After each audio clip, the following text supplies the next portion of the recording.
Hey guys, and welcome to the Working Money channel. So we got this from Gemini, guys. New RLUSD is now available for trading on Gemini. Deposits and withdrawals are now enabled. Gemini lists Ripple's stablecoin, the RLUSD, for trading. So we are seeing the RLUSD being listed on more exchanges now. RLUSD, the Ripple stablecoin, is slowly moving to broader market usage after leading crypto exchange Gemini listed the token for trading on its platform.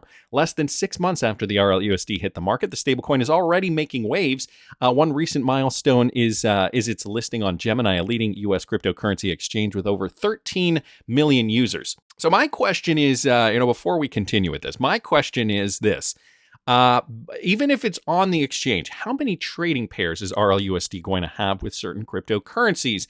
Now that we have, legislation purportedly regulating stablecoins now in certain jurisdictions. Of course, these exchanges that are allowed to trade in these jurisdictions. Well, now they need to play ball, and they need to create now a workflow, I guess, for, let's say, if we're using the example of the United States, for Americans to be able to trade into a stablecoin that is regulated. It used to be Tether. We all used to be trading into Tether, and now it is different. So are we going to see trading pairs? I want to know more. Gemini announced this on May the 5th, that the Ripple stablecoin is now available on their trading platform. Sure, okay, it's available, but in what capacity, right? Interestingly, Gemini left the crypto community curious for over 5 hours with a cryptic message before finally announcing their integration. Before confirming the recent development, the exchange initially posted a message teasing the idea. What else do we have here? Nothing else. I mean, I guess we just got to go over there and find out who uses the Gemini exchange. By the way, put it down in the comments section if you do. I would like to know if I would like to know about trading pairs over there. Just because we're likely going to see RLUSD and other stablecoins, for that matter, become listed on more exchanges, and it's really now going to be dependent on U.S. regulation, but it's also a question of, are these exchanges, so like, how are they going to allow us to trade now?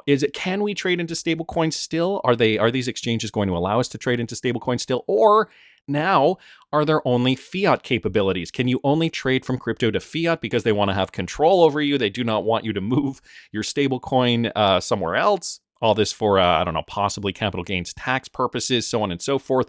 Put it down in the comments if you have some idea. And I guess this might be a good segue to let you guys know what I'm going to be doing for this particular bull run when it comes to on and off ramps, my workflow, how I'm going to be cashing out of my crypto. You can follow me at patreon.com/workingmoneychannel if that's something you're interested in. This is going to be it's already a very different looking bull run than previous bull runs. So I'm curious to know. It is positive, though, that the RLUSD is in fact trading on Gemini. So great news there. Jungle Inc. also posting today, big win for Ripple if this is passed. So with regards to regulatory clarity, the FIT21 bill explicitly excludes tokens held in contractual locked or escrowed accounts from the insider holdings calculation. So Ripple falls in this category, right? Because XRP is in their escrow.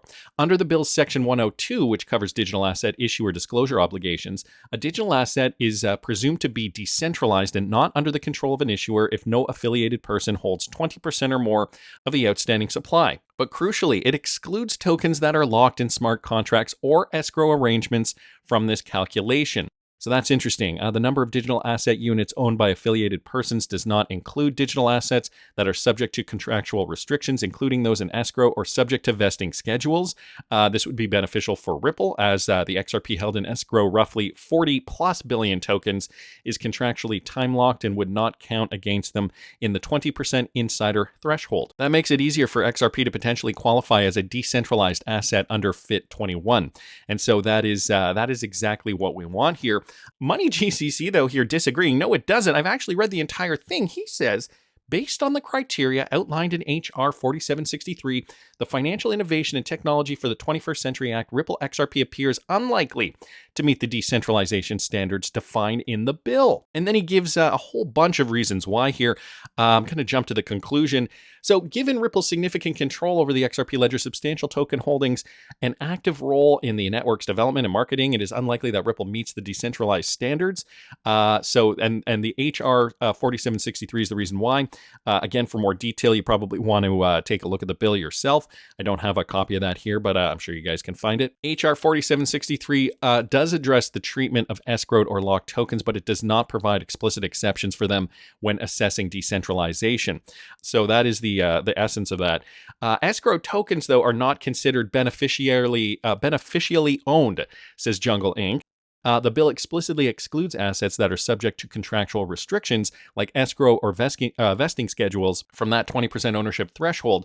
Ripple has no control over the release of these funds. But Money GCC here is challenging Jungle Inc. on that. So I don't know. I haven't looked into this any further. I just thought that maybe Ripple was in the clear. Clearly, there is more here to debate. And hopefully we do get some more information regarding this.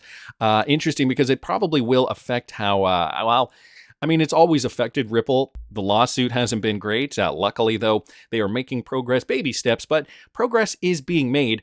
Crypto Eddie here posting this and more, guys. This is one from DAO. It's rating all types of first DeFi protocols in the XRP ecosystem. So just another update with regards to the ecosystem here. I told you summer of 2025 was going to be like this, and it's just getting started. So with regards to XP Finance, their docs were published on Monday. The protocol is governed by a decentralized autonomous organization, or a DAO, and the link is there if you guys are interested. So the first non-custodial lending and borrowing protocol is now available for XRP from XP Finance. So here it says unlock your financial potential securely on the XRP Ledger blockchain. And then she just posts the logo there too. So just another update there, courtesy of Crypto Eddie. Wanted to thank her for posting that. I also wanted to comment on this, guys, from the Wrath of Kahneman. Matthew Osborne, Ripple's policy director in Europe, has highlighted how regulated institutions are now issuing real-world assets like MMFs and treasuries on public blockchains. Okay, so essentially the real-world utility, not at scale yet, but it's happening right in Europe, unlocking 24/7 liquidity, programmability, and compliance-aware DeFi from EuroFi. So this is from a report that I will link in the description of the video for you guys. The Wrath of Kahneman. It's quite a lengthy report, 320 pages. Wow. The Wrath of Kahneman posting just the snippet here with regards to Ripple and XRP. So tokenizing real-world assets, the next leap in financial innovation. Or actually, let me go down here because it's cut off, unfortunately. Let's take a look at this. So Matthew Osborne discussing this, tokenization, traditional finance. Here, let's punch in a little bit here. The tokenization of traditional finance instruments as treasuries, bonds, and exchange-traded funds is thrusting capital markets into the digital world of real-time and always-on trading and driving efficiencies for firms. So we know, this is just another avenue for institutional investors to invest in. We've seen a groundswell of institutions leaning into tokenization of real-world assets like securities, funds, FX. New and emerging use cases in tokenization are streamlining processes and have traditionally been complex, inefficient, and costly. Ripple, of course, has started this. This experience started in 2016, so it gives a little bit of history on that. The momentum has continued. They talk about real-world assets. They talk about Ondo Finance, so the partnership there. Announced that it would bring tokenized U.S. treasuries on the XRP ledger, giving institutional investors access to Ondo's short-term U.S. government treasuries. So we're seeing governmental products here available on the XRP ledger. Also, they talk about the partnership with Archax, okay, the UK's first FCA-regulated digital assets exchange, to facilitate tokenizing money market funds on the XRP ledger, as well as with Singapore-based Open Eden to offer tokenized U.S. treasury bills for institutional DeFi access. So many different protocols here, guys, leveraging the XRP ledger. New features and tools on the public blockchain are supporting regulatory compliance and enhancing security, such as clawback freezing features, so on and so forth. Medium to long-term opportunities in tokenization. So here he says the opportunities in tokenization extend beyond efficiency gains and are not limited to institutional adoption either. By enabling fractional ownership, tokenization significantly lowers barriers to entry to investment, especially for retail investors. So like I've been saying in the past, things are just going to get more expensive. If hard assets like houses become less attainable for younger generations, fractional ownership, if you want to buy a house with two of your friends and you split it three ways, well, you can each own 33.333% of that house, and you can do it on the blockchain. So it talks a little bit about that. We anticipate that the tokenization of real-world assets will continue to deepen and broaden new opportunities across traditional financial services. A good example is collateralization, so it gives an example of that. What else do we have? There's certainly more work to be done. What else do we have here? So basically highlighting, I think just highlighting a lot of the applications that the XRP ledger are going to be used for. A lot of these too are Ripple endeavors, so backed by Ripple, the company, and what's next for EU regulatory framework. So it gives a little bit of that over here as well from a European Union perspective. They talk about the MiCA regulations. So interesting. I will link this again. I will link this in the description if you guys are interested. Wanted to thank the Wrath of Kahneman for posting that. So that's in the European Union. Back to the US though, $20+ trillion. That's how much capital could be coming into crypto. SEC Commissioner Hester Peirce just announced the attendees of the next crypto roundtable focused on tokenization, by the way, moving assets on chain.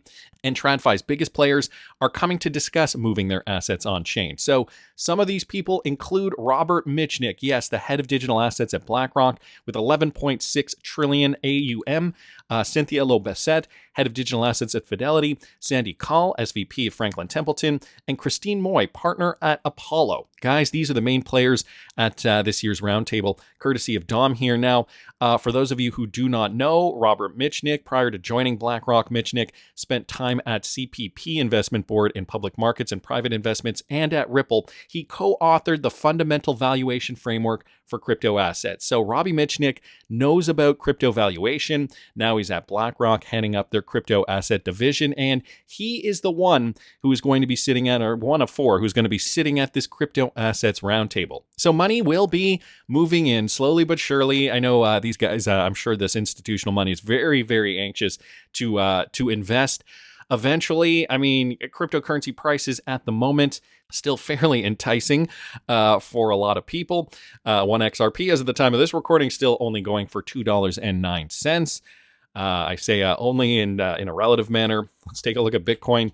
One Bitcoin currently is going for around, as of the time of this recording, we're seeing one Bitcoin trading at 93,800. But guys, you know, this market is going to explode. I still think we are in a spec market currently, but we could be at the very, very tail end of that very soon. And for more information on what I'm doing, you can follow me again at patreon.com/workingmoneychannel if you care to follow me and my moves, where I'm going to be trading and all that insight there. Verson here posting this: central banks, governments, and global financial institutions just proposed a multi-currency payment system for a multipolar world. So this also happened to come out, okay? A new international monetary order is emerging as the global East and South transition from a unipolar dollar order prevailing since World War II towards multi-currency mercantilism. This book describes why this transition is necessary, timely, and benefits everyone in the global economy. So some of these chapters, they'll cover dollar alternatives, stable transitions, no new hegemon.